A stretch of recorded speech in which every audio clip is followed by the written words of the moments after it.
What's going on to my kings and queens in the building? So, coming in here to have a hardcore conversation with you all. I saw a post on Facebook, and a brother touched a topic that was near and dear to my heart. He was talking about how he has a client that he's been working with that all of a sudden said they wanted to switch up what they were doing because they weren't seeing results. And so he was like, "Well, what's going on? Why do you want to change, what you're doing?" And she's like, well, I've been listening to some of the gurus, and by now I should be making, 5 figures a month and, things of that nature. And so he had to go back, look at everything she did, realize she had really drilled everything down and give her some advice. And so then he went on basically kind of a rant. That's what I call it for those of you all that know me and know what rant mode looks like. He basically went on a rant talking about these gurus. And so I want to talk to you all about that because I want you to have reasonable expectations. Okay. Because what do? We start a business and we start the business with the anticipation of doing what? We want to make money in our business. And no real coach, let me just go ahead and put this disclaimer out there. And then I'm going to break it all the way down while what I'm saying is 1000% the truth. No real coach is going to give you a time frame. They're not.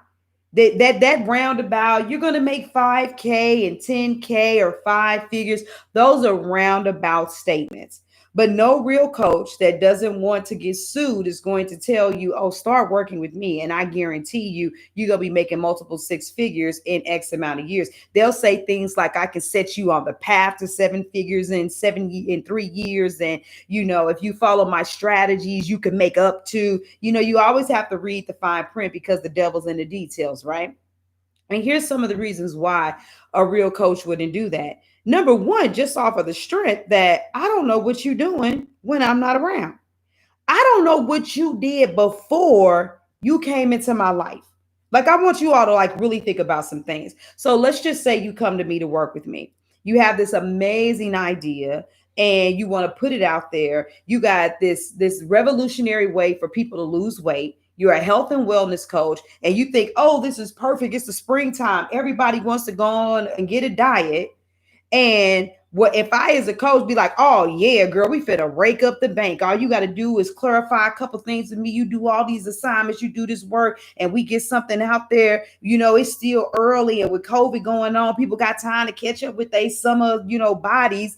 People are gonna be signing up to work out. You still got time, and you should easily make enough money to take care of you and your family for the rest of the year."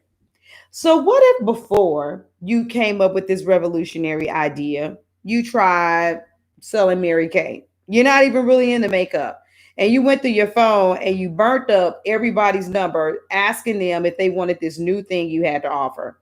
Then, when that didn't work, you decided to sell Primerica. So then you started calling everybody and telling them how important it was for them to get their life right and for them to get their money right. And so you burnt up all of those contacts. That didn't work. And then you were like, you know what? I just need something that's cheaper and more affordable. People are superficial anyway. They don't want to invest in themselves. They like to look good. I'm going to sell paparazzi jewelry.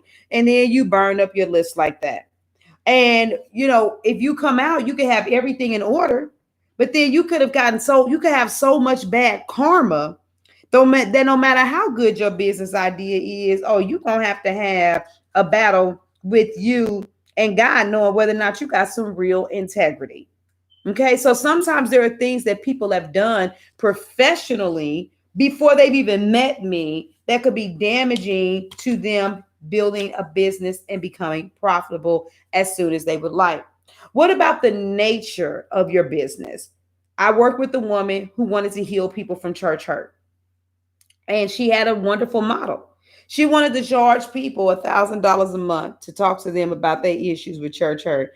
I said, "Girl, you gotta be fucking kidding me." I said, "It's not that it can't happen, because if somebody wants to get over their pain, they'll pay any kind of money. But I need you to understand that it's going to be an uphill journey, because when people deal with church hurt, they do one or two things. One, they leave the church. Two, they go to another church. Or three, they still stay at the church. My bad. But when they're dealing with their issue, what do? They pray to God, they fast, they adopt the spirit of forgiveness and say they over it when they really not. Go talk to somebody on the motherboard, go to altar prayer every Sunday. It's not just the fact that whether or not your price point is right. It's about the time frame.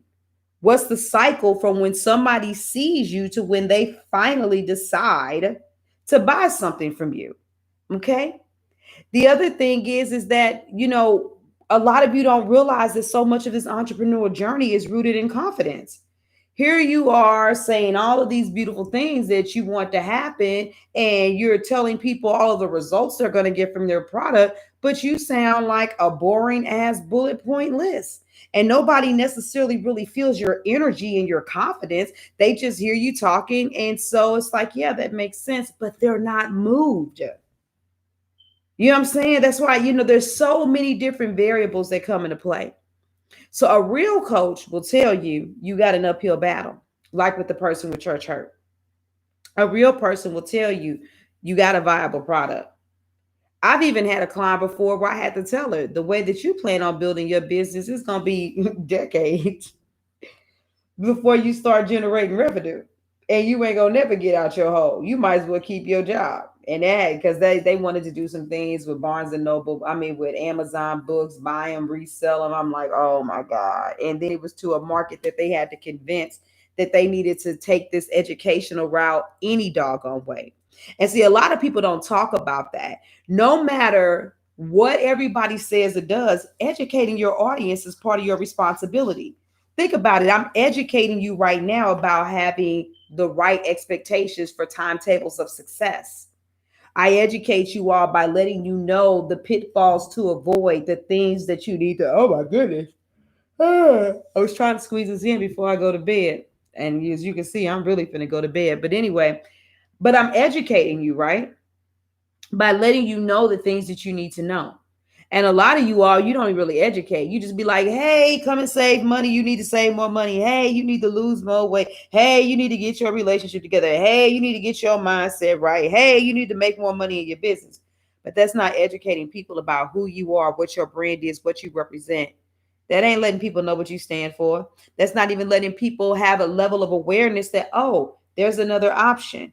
Oh, that's what I'm doing wrong. You won't even give value.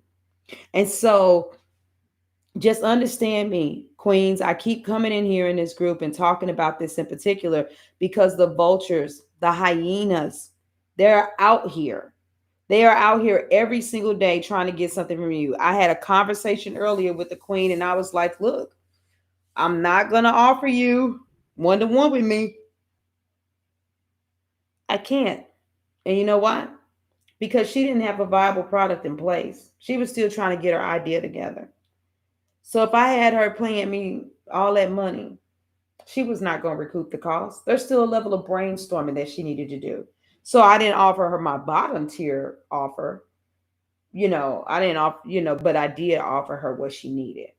So I just want you to know that you should not be thinking about your expectation to make profits. Should you set goals? Absolutely. Should you be paying attention to how much revenue you're bringing in and how much of that you get to keep so you can see whether or not you are or not profitable? Absolutely. But there's more to you and your income goals and making those marks than just making it a blanket statement of like, oh my God, I'm going to help you make 10K. So that is your nugget for today. And for those of you that happen to see this video tonight, I will make sure that I double up on the why videos tomorrow. It has been an emotional day for me. For those of you that follow me on Facebook, you know exactly what I'm talking about. And I'll talk to y'all later. All right. It's past my bedtime. I love y'all. Excuse me. I'm finna go to bed. Deuces.